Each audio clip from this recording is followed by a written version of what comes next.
Now to our top story here on the night team tonight. A man and a woman shot late this afternoon and injured, but no students, parents, or staff members involved outside of Coleridge-Taylor Elementary School in West Louisville.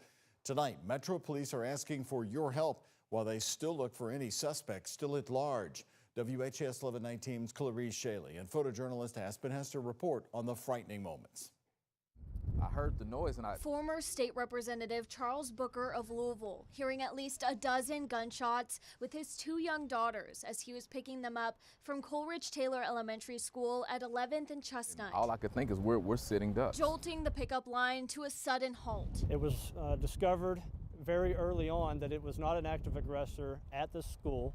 There was school staff that called it in after hearing the gunshots. Just behind the school, one woman was left shot in the stomach and another man grazed after an altercation on Place Blanc in the City View Park apartment complex, scaring neighbors and families. We've all experienced this trauma, but the fact that it happened as they were leaving school, and my daughter Preston was afraid that someone was going to run up and shoot her, and no child should have to feel that fear. JCPS halted dismissal and changed pickup location away from the scene. Victims of the shooting are expected to be okay. There's gunshots here pretty often. In less than a year, Christopher Druin, working security for a church nearby, he says he's counted 5 shootings in an area that's patrolled. They come over there and sit in the parking lot and write their reports and stuff like that. And I see them once or twice a week, every week, sometimes maybe every other week. The reason behind the gunfire is still under investigation.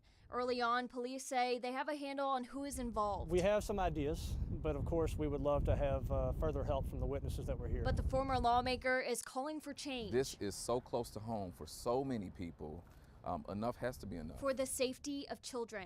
In Louisville, Clarice Shaley, WHAS 1119 on your side. Well, remember, LMPD is asking anybody with information to call the anonymous tip line. That number is on your screen, 574 LMPD. You can also use their online portal.